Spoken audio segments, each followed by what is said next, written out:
Hello everyone, this is the Underdog, aka the German Viking, and today I wanted to talk about an article from the Independent, and I'm gonna link the archive because they block people who use ad blocker on the said video. So let's read the headline of this article. Marvel doesn't deserve a pat on the back for Avengers Endgame. It has ignored queer people's existence for too long. Okay, even though there's a gay character in there. Here are some of the people who, to use the term loosely, who exist in Marvel Cinematic Universe: a God of Thunder who can wield lightning with his magic hammer, a genetically engineered raccoon, a neurosurgeon who can levitate, manipulate time, and cast spells. A man, well, technically he can't manipulate time because he has a time stone to do so. So.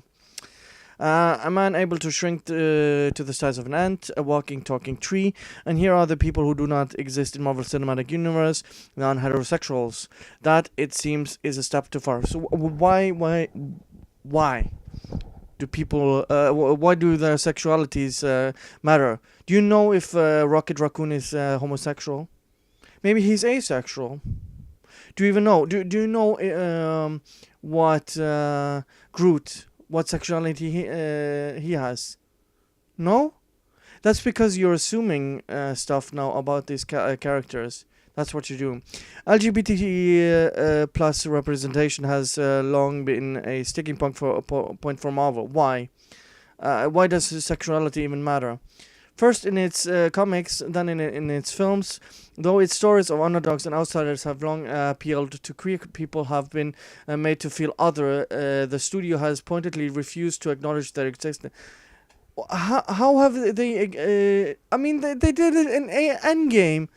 Have you even watched the movie? They acknowledged them. They exist. Are you serious? There was even, until relatively recently, a rule against it. Citation needed. It began with psychiatrist Dr. Frederick Wertham. Yeah, well, he's garbage. He's a puritanical hack who wanted to censor games. No, sorry, not games, comics. Who whipped up mass hysteria in the 50s by claiming that comic books were corrupting American children by encouraging loose sexual morals, homosexuality, and a confusing of gender roles. That's what you're actually advocating for now, which is the most ironic part. You have the two extreme Puritan, well, not Puritan, authoritarian wings that are advocating for you are advocating for gender confusion of gender roles, homosexuality, and loose sexual morals, while he was doing the exact opposite. See, you're the same side of a coin. You're the exact same. So, and you not seeing this is actually quite hilarious. In response, all U.S. mainstream comic books agreed to adhere to the rules of the Comics Code Authority, which forbade depictions of illicit sex relations, sexual abnormalities, and sex perversions, and insisted that comics should emphasize on the sanctity of marriage. Whether that is, the rules on homosexuality have been loosened, and in 1992, mutant superhero Northstar became the first majorly openly gay character created by Marvel, but the publisher still insisted that the series depicting gay characters carry an adults-only label. Clearly, they still deemed it inappropriate to expose children to the existence of LGBT plus people. Maybe Marvel back in the day, or not so much anymore, didn't care what the sexuality of the characters had. So they said he was gay, but didn't depict him having anal sex with his partner. Maybe that's not what a person is all about, who they have sexual relationship with, or relationship in general. Maybe that doesn't matter. The Marvel films, of which there have been 22 since 2008, have inherited this policy of the series' myriad characters who span different time, species, planets, and universe. Not a single has been explicitly queer. Why, again, does this matter? Again, also most of people in general aren't gay. Shocker, I know. So Marvel have depicted people that is the norm. It's shocking. I know. Until now, finally, Avengers Endgame, the record-breaking superhero film and follow-up to Avengers Infinity War, features a gay character. Representation is really important. I'm gonna cite Aiden Paladin and her research on this, where she proves or debunks this, that representation doesn't really matter. And you, Jeruso, don't know what you're talking about. Said Jeruso, who directed the film with his brother Anthony, in a recent interview, "It was important to us. We did four of these films. We wanted a gay character somewhere in them. One of the things that is compelling about the Marvel universe moving forward is its focus on diversity." Yeah, because diversity is awesome, just for diversity's sake. Unfortunately, it wasn't quite as momentous that makes it sound. See, it's never enough for these people. It's never enough. We live in a clown world. Honk honk. You even when they insert a character that is gay, but don't make a big deal about it in the movie. It's not enough. The character played by Russo himself, in a vaguely patronizing display of solidarity, was unnamed, inconsequential to the story, and on screen for just a handful of seconds. It was disappointing as Disney's first ever exclusively gay moment, in which Beauty and the Beast LeFou dance with a man. See, even, I mean, Jesus H. Christ, they changed the character in Beauty and the Beast, and that wasn't enough. And why do you want this romantic moment of this guy kissing and then having anal sex on screen? Would that be enough? No, because nobody wants to see that.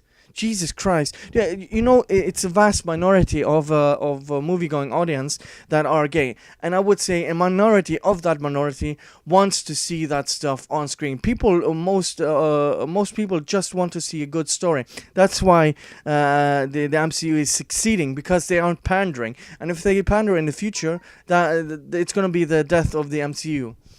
We wanted it to be casual attitude, with the fact that the character is gay, tied into the fabric of the storytelling, representing what everyday life is. Yeah, I don't have an issue with this. There is much to be said for treating queer characters this way, but Marvel has not earned the right to be casual. That's a bold claim, okay? Having ignored gay characters for an entire decade, the studio cannot expect a pat on the back for merely nodding and passing towards their existence. Jesus Christ. See, this is why you don't... See, not Marvel, you have now opened the door. Now you said, oh, we acknowledge them, but it's still not enough. You should have done this with Tony Stark or something. This is what you've done. You've opened yourself for being attacked. Given that the film franchise spans a grand total of 48 hours, it's hard to be grateful for being chucked a couple of seconds of representation. Tessa Thompson, who plays the canonically bisexual Valkyrie in Thor Ragnarok and Avengers Endgame, tried her best to have a character's sexuality depicted on screen. She even persuaded Thor Ragnarok director Taika Waititi to film a scene on which a woman walks out of her bedroom. Even that ended up being cut. Yeah, so why does it matter then? See, it's still not enough. They filmed it. She's canonically bisexual, but that's not good enough. There was one moment that didn't make it into the film, where she was hanging out with a girl. What he did later a minute. If you were to read into that, you could see that in her flashback there is a girl there. Perhaps there was something there that was her girlfriend. Who knows? We tried to make sure it wasn't super specific, or that we were trying to say she's a lesbian. She's bi. We really gotta get everyone on board with this. See, you can make your own stories out. You don't always have to be told this explicitly. Jesus Christ. Why not, after decades of censorship, oppression, and erasure, why are directors so insistently on only the vaguest, most tenuous reference to queerness? See, again, these people are never happy. Why are they never happy with what they get? Well, if this is you didn't care about superhero movies 20 freaking years ago. It's now only because the MCU is popular. That's why you goddamn care. Nobody cared about when Blade was being made. Nobody cared when Spider-Man was getting popular. Nobody cared about the Batman trilogy of these people. They didn't care because they have no interest in whatsoever. But just because this is popular now, they want to insert their opinions into the fandom and shit on people who have loved these characters from the start and have supported them. And now it's not good enough because diversity, race, sex, homosexuality is what these people are advocating for. Even though that should not be the defining traits of characters in these movies, because it's lazy writing. Why not? After decades of central operational blah blah, maybe perhaps is not. Why is getting on board with queer sexuality something to shy away from? In 2019, maybe perhaps is not enough. Yeah, let's use the current year as an argument. When I interviewed Thompson, who is queer herself, last year, she insisted that the scene was only cut because it didn't make sense in the context of the scene. In my mind, it isn't cut. She said, I played her as a woman that's queer, but I got the sense that if it were up to her, it wouldn't have had to be as implicit as that. I hope that we get to see more queer characters that are queer in comic books. She said, "Why? Who get to have love and have to be celebrated on the screen? Why?" Again, I'm gonna cite the Aiden and Paladin. Why does the representation matter? If you are so unhappy with these movies, why are we even in them? You're hypocrites. You get paid millions of dollars to be a part of these movies, and yet you don't think it's good enough. Why don't you make your own goddamn movies, which no one is are gonna see? And this is still not good enough. God damn it! I get so frustrated by these people. Brie Larson, who plays Captain Marvel in the film of the same name, and again in Avengers Endgame, recently acknowledged of the franchise's shortcomings. I don't understand how you could think that a certain type of person is allowed to be a superhero, she's in. So to me, it's like we gotta move faster, but I'm always wanting to move faster with this stuff. So why didn't she give up her role to a minority woman of color, and that is lesbian? Well, why didn't you do that, Brie Larson? Or why didn't you just give it to a woman who is lesbian? A white woman. You didn't know that because you're a goddamn hypocrite. There is hope yet, though Marvel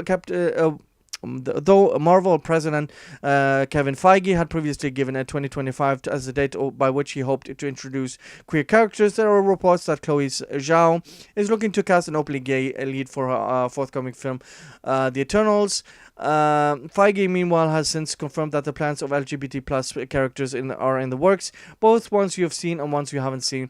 The world is ready, said Marvel producer Victoria Alonso earlier this year. Some of us have been ready for a long time. This is why I don't care anymore. I'm out. Endgame was the last film that I care about. If they make movies after this that are decent or good, that's just a plus. I don't really care about this anymore.